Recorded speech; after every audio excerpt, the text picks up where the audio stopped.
Welcome, friends and foes, survivors and killers. Let's sit around the campfire together and talk about Dead by Daylight.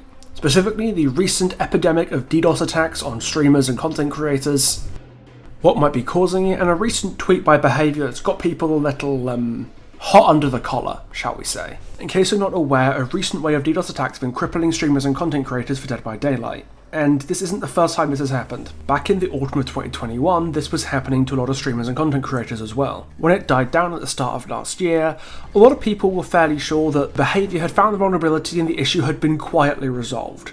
But since the recent wave of DDoS attack has demonstrated, that may not necessarily have been true.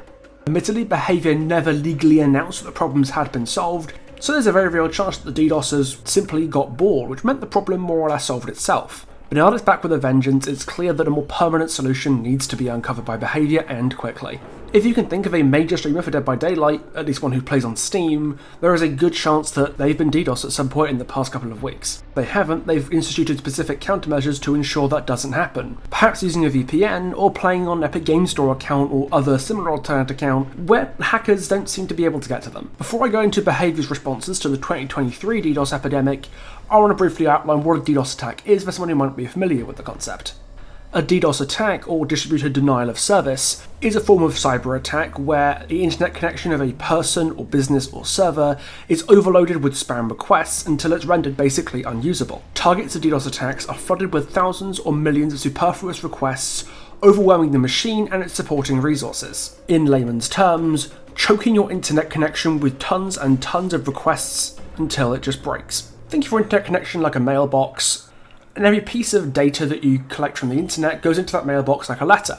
A DDoS attack is when thousands and thousands of postmen all stuff your mailbox with letters at the same time until it can't take it anymore and just pops open. A DDoS attack can knock your internet out for hours or even days on end, really as long as the people doing it want to keep doing it. And if you're a streamer, especially if you're doing it for a living, that can make the situation almost untenable for you, since you can't stream and therefore collect income. Understandably, this has got a lot of people very, very frightened about the possibility of them being DDoSed, of having their internet connection completely throttled. And to assuage their fears, Behaviour has been keeping us updated with how they intend to combat this problem.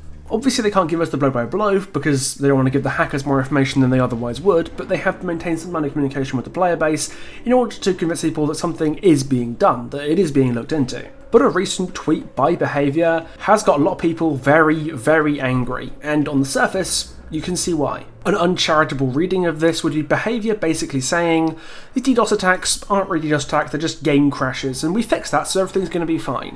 Which is obviously demonstrably not true. This, shall we say, indecisive communication, and this community's borderline fixation on taking everything the devs say in as bad faith as is humanly possible, has led to takes like this. Hey guys, Scott here. Behaviour has finally decided to address the DDoSing issue by doing absolutely nothing and saying that there's nothing wrong. So it's all in your head, you're all making it up. Thanks for watching, we'll see you next time. Players feel that Behaviour is lying to them or gaslighting them, or whatever other language you want to use, to basically indicate that Behaviour are not being truthful here. It isn't really a problem, you've got nothing to worry about, we were always at war with Eurasia, etc, etc, etc. But this reading is predicated on one thing, one assumption that players are making that isn't necessarily true. For us to get DDoS, they have to have our personal IP address. It has to happen. That's how that works. You can't DDoS something without its IP address. Well, can might not be the right term, but you certainly could, providing certain conditions were met. Those of you cursed enough to spend any amount of time on the DbD sub may have seen this post, from somebody pretending to be a cybersecurity professional who discusses exactly how a player could be DDoSed without the person doing it actually knowing their IP address at all. Being the research enthusiast I am, I reached out to the guy. Admittedly, I can't vouch for his credentials because he's just a bloke on Reddit, but as someone more familiar with niche horror movies and Magic the Gathering than cybersecurity, I figured it'd be intellectually dishonest of me to not at least look into this idea. And honestly, it makes a lot of sense. This person, who didn't wish to be recorded, asserted that the DDoS attacks may not have come from leaked IP addresses, but instead from some server or service between players becoming compromised.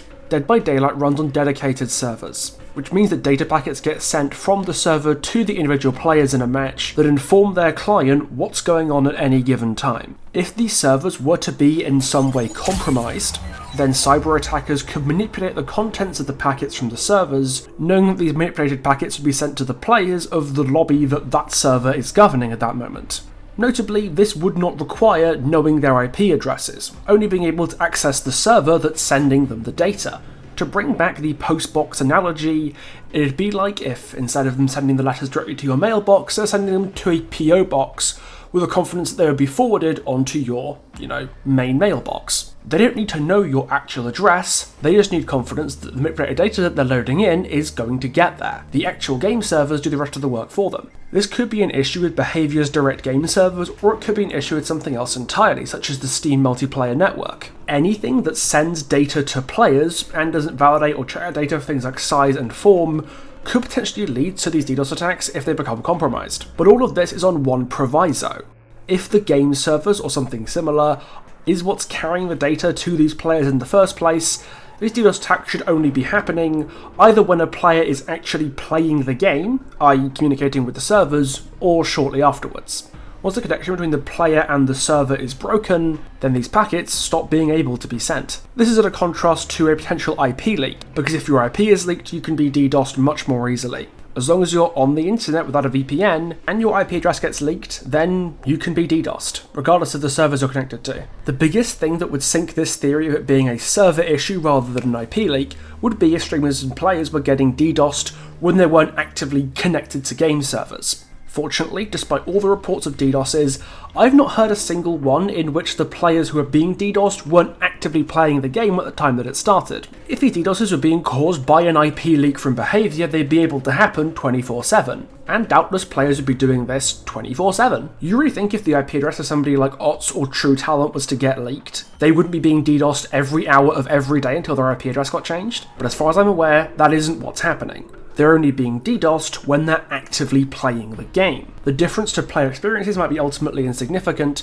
but the difference does matter. For one, maybe don't accuse Behaviour of gaslighting or lying to their player base when you don't actually know anything about cybersecurity, because it runs the risk of you looking very, very stupid if it turns out that your suppositions were wrong. If these DDoS attacks aren't being caused by IP leaks from Behaviour, but through server issues, be those from Behaviour, Steam or wherever else, that means players are a lot safer than they might otherwise think. Because if you're being DDoSed through the game, you can avoid being DDoSed by just not playing it. But if your IP address gets leaked from the game, then that's a whole different problem. Because once your IP's out there, you're kind of fucked. There's no getting rid of it without getting a whole new IP address. It doesn't matter whether you're playing the game or not from that point forwards. The following is a message to all content creators, streamers, whatever else who've been affected by or worrying about these issues. If you've been DDoSed, it'd be very helpful for Behaviour and anybody else to know when it happened and what you were doing when it happened. Were you in a match? Were you in the lobby? Were you playing the game at all? What platform was it on? The best way that we can find to help others stay safe right now is to keep each other updated on exactly what's happening so maybe we can work out how and why. If you're going to share them on Twitter, use the hashtag DbDDoS so we can assemble some small online data pool to share our experiences. Another thing I've heard suggested is to run a tool called Wireshark, a tool that analyzes the packets your PC is receiving. These data packets will contain sensitive information, so if we're going to send them to somebody to be analysed, make sure it's someone you trust with that information. This tool will help you monitor what your PC is being sent, where it's coming from, and may even function like a black box recorder in the event of a DDoS attack. But again, if you're going to use it, send the data to someone you trust if you need help understanding it, because it will contain sensitive data. So, in short, yes, for all we know, Behaviour could be lying to us and putting themselves in serious legal hot water to gaslight players about a security vulnerability, which would be pretty heinous. Or this could be the result of some sort of server vulnerability with Behaviour, Steam, or something else entirely that's involved with communicating data to the players of the game. Again, I'm no cybersecurity expert, but the seeming lack of players being DDoS attacked outside of playing the game itself does suggest this isn't an IP leak, and that Behaviour are not in fact lying to us. And if I'm wrong, the only people who can prove that outside of Behaviour themselves are the hackers who are doing this.